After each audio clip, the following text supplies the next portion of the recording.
Hello my dear student, welcome to my YouTube channel Mahadev study 3.0 and another video. My dear student, जो student इस बार BSc third semester में है, BSc third semester में है यानी बीएससी सेकेंड ईयर, ठीक है। तो आज मैं उनका जो केमिस्ट्री का सिलेबस है वो स्टार्ट कर रहा हूँ, ठीक है। तो जो हमारी यूनिट फर्स्ट है उसका नाम है केमिकल काइनेटिक्स, ठीक है, केमिकल काइनेटिक्स। तो इसमें आपको मैं आज वेरी शॉर्ट क्वेश्चन और शॉर्ट क्वेश्चन और लॉन्ग क्वेश्चन तीनों बताऊंगा, ठीक है। तो आप वीडियो को ध्यान से देखना और फुल वॉच करना, ठीक है। चलिए पहला क्वेश्चन देखते हैं। तो पहला क्वेश्चन वेरी शॉर्ट क्वेश्चन का है, ठीक है। वीडियो स्टार्ट करने से पहले यदि आप हमारे चैनल पर नए हैं तो चैनल को सब्सक्राइब करके बेल आइकन दबा लें, जिससे आने वाली हर वीडियो का नोटिफिकेशन आपको मिलता रहे, ठीक है। चलिए वीडियो को स्टार्ट करते हैं और पहला क्वेश्चन देखते हैं। पहला क्वेश्चन क्या है? पहला क्वेश्चन है हमारा, प्रतिक्रिया के रासायनिक गतिकी और समीकरण के रासायनिक संतुलन में क्या अंतर है, ठीक है। यह जो क्वेश्चन है आपको वेरी शॉर्ट क्वेश्चन में देखने को मिलेगा, ठीक है। तो जो इसका जो आंसर होगा वो क्या होगा? तो जो स्टूडेंट इंग्लिश मीडियम से और हिंदी मीडियम में दोनों हैं तो उनके लिए मैंने इंग्लिश मीडियम और हिंदी मीडियम दोनों के लिए वीडियो बनाई है, ठीक है। जो स्टूडेंट इंग्लिश मीडियम से है तो वो इधर देख सकता है, इसमें इंग्लिश में भी दे रखा है, ठीक है। चलिए पहला क्वेश्चन देखते हैं। पहला क्वेश्चन का जो आंसर है वो क्या होता है?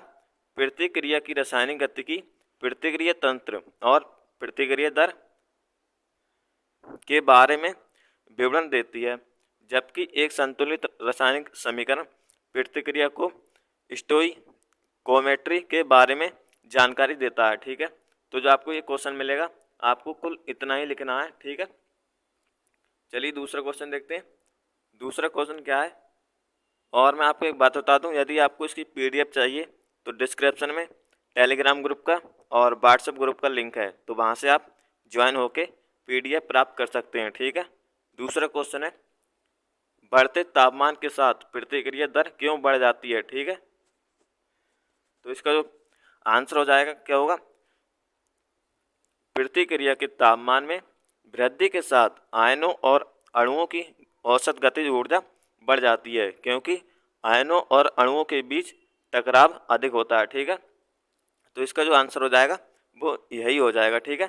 प्रतिक्रिया के तापमान में वृद्धि के साथ आयनों और अणुओं की औसत गतिज ऊर्जा बढ़ जाती है, क्योंकि आयनों और अणुओं के बीच टकराव अधिक होता है, ठीक है। तीसरा क्वेश्चन देखते हैं। तीसरा क्वेश्चन क्या है? तीसरा क्वेश्चन है, प्रतिक्रिया के क्रम और प्रतिक्रिया की आणविकता में क्या अंतर है, ठीक है। तो इसका जो आंसर हो जाएगा वो क्या होगा? प्रतिक्रिया का क्रम प्रयोगात्मक रूप से निर्धारित मात्रा है, यह शून्य, भिन्न या पूर्णांक हो सकता है। प्रायोगिक स्थितियां प्रतिक्रिया के क्रम को प्रभावित करती हैं। यह प्राथमिक और जटिल प्रतिक्रियाओं का परिणाम है। आणविकता का एक सैद्धांतिक संपत्ति है, यह शून्य या भिन्न हो सकती हैं, क्योंकि यह हमेशा एक पूर्णांक होता है। प्रायोगिक स्थितियां आणविकता को बदल सकती हैं। एक प्रतिक्रिया को आणविकता केवल प्राथमिक प्रतिक्रियाओं की एक संपत्ति है, यह जटिल प्रतिक्रियाओं के लिए लागू नहीं है, ठीक है। तो इसका जो आंसर हो जाएगा वो इतना हो जाएगा। चौथा क्वेश्चन देखते हैं।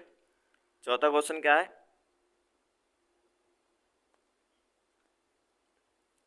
चौथा क्वेश्चन है, आणविकता कभी भी 3 से अधिक क्यों नहीं हो सकती है, ठीक है।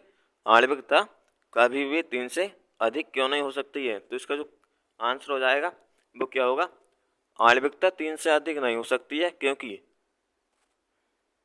रासायनिक प्रतिक्रिया में 3 से अधिक अणु एक दूसरे से प्रभावी रूप से टकरा सकते हैं। प्रतिक्रिया का क्रम रासायनिक प्रतिक्रिया में शामिल अभिकारकों की संख्या पर निर्भर करता है।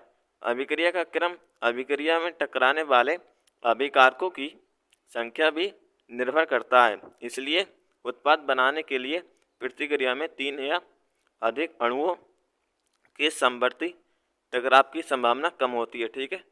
तो आपको ये लिख देना है यदि आपको ये क्वेश्चन पूछा जाए तो। चलिए 5 नंबर क्वेश्चन देखते हैं। 5 नंबर क्वेश्चन क्या है,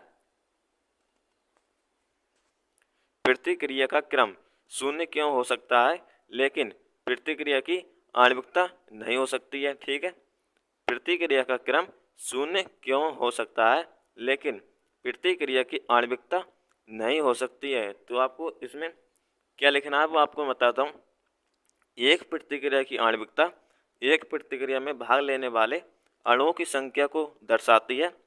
प्रक्रिया के लिए कम से कम एक अणु की आवश्यकता होती है। ठीक है, प्रतिक्रिया के लिए कम से कम एक अणु की आवश्यकता होती है, अतः किसी अभिक्रिया की आणविकता का न्यूनतम मान 1 होता है। ठीक है, जो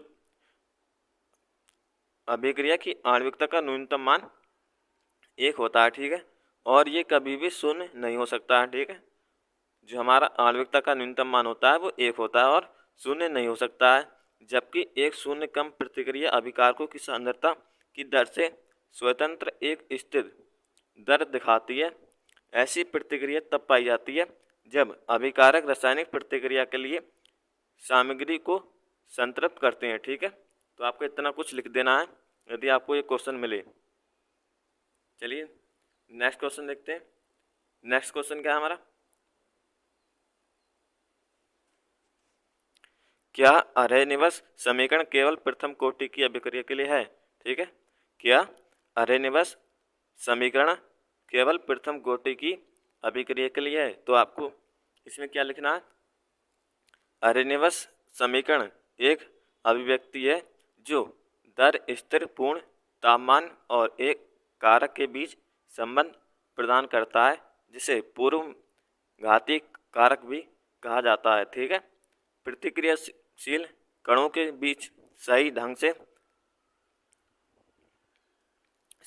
से उत्पन्न टकराव की आवृत्ति। ठीक है, यहाँ पे मिसप्रिंटिंग है तो ढंग से, यहाँ पे कुछ ढंग से उत्पन्न टकराव की आवृत्ति के रूप में देखा जा सकता है। ठीक है, ये निरपेक्ष तापमान पर प्रतिक्रिया दरों की निर्भरता में अंतर्दृष्टि प्रदान करता है, तो ये प्रतिक्रिया के किसी भी क्रम पर लागू हो सकता है। ठीक है, आपको इतना लिखना है। ठीक है, चलिए अगला क्वेश्चन देखते हैं। अगला क्वेश्चन क्या था, अगला क्वेश्चन हमारा वेरी शॉर्ट क्वेश्चन में सक्रियण ऊर्जा के रूप में क्या जाना जाता है। ठीक है, सक्रियण ऊर्जा के रूप में क्या जाना जाता है। तो आपको इसमें क्या लिखना है वो मैं आपको बताता हूँ। इसका जो आंसर होगा वो होगा सक्रियण ऊर्जा को ऊर्जा की अतिरिक्त मात्रा के रूप में परिभाषित किया जाता है, जिसे प्रतिक्रियाशील प्रजातियों को उनकी सामान्य ऊर्जा अवस्था में उनकी ऊर्जा को दहलीज ऊर्जा के बराबर बनाने के लिए आपूर्ति की जानी होती है। ठीक है, आपको इतना कुछ लिख देना है। ठीक है माय डियर स्टूडेंट, तो जो यहाँ पे मिस प्रिंटिंग था वहाँ पे क्या आएगा, उन्मुख होगा। ठीक है, यहाँ पे लिख देना आप उन्मुख, सही ढंग से उन्मुख।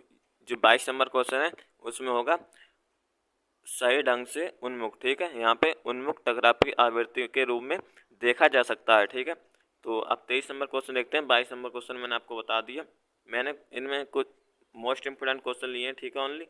तो अब 23 नंबर क्वेश्चन क्या है, अरेनिवस समीकरण का प्रयोग कहाँ किया जाता है। ठीक है,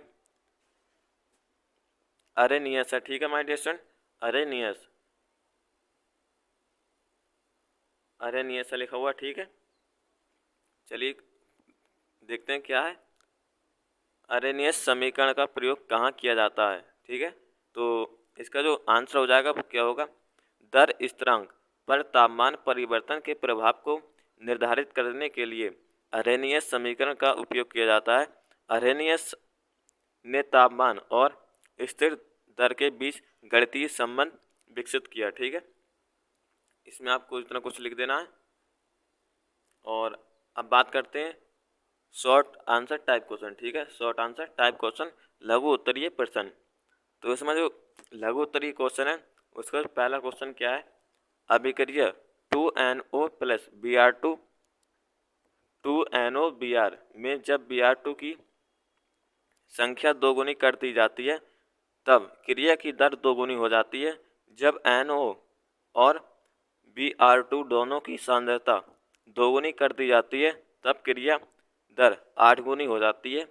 NO तथा Br2 के सापेक्ष अभिक्रिया की कोटि याद कीजिए। ठीक है, इसमें आपको कोटि याद करना है।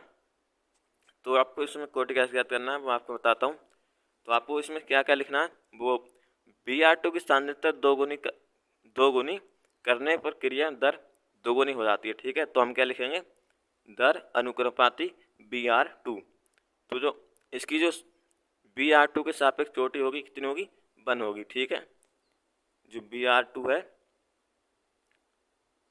जो हमारा Br2 है उसकी कोटि कितनी हो जाएगी, वो 1 हो जाएगी। ठीक है, कोटि 1 हो जाएगी। अब NO तथा Br2 दोनों की सांद्रता दोगुनी करने पर क्रिया दर 8 गुनी होगी, अर्थात केवल NO की सांद्रता दोगुनी करने पर क्रिया दर 4 गुनी होगी। ठीक है, तो अतः दर अनुक्रमानुपाती NO2। ठीक है, NO की पावर 2, तो इसकी कोटि होगी कितनी होगी,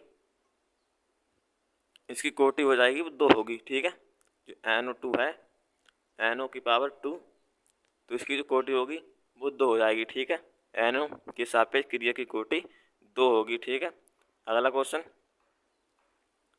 क्वेश्चन दीर्घ उत्तरी क्वेश्चन है। ठीक है, तो आपको जो मैं करा नहीं रहा हूँ, ठीक है, आपको PDF में मैंने प्रोवाइड करा दिया है, तो आप वहाँ से ले लेना। ठीक है, आज की वीडियो में इतना ही। आई होप आपको वीडियो पसंद आई हो तो वीडियो को लाइक करें और चैनल को सब्सक्राइब करके बेल आइकन दबा लें, जिससे आने वाली हर वीडियो में नोटिफिकेशन आपको मिलता रहे। तो जो आपको लॉन्ग आंसर टाइप क्वेश्चन है वो PDF में मिल जाएंगे। ठीक है, तो डिस्क्रिप्शन में टेलीग्राम ग्रुप का और व्हाट्सएप ग्रुप का लिंक है, तो वहाँ से ज्वाइन होकर प्राप्त कर सकते हैं। ठीक है, धन्यवाद, टेक केयर, मिलते हैं अगली वीडियो में।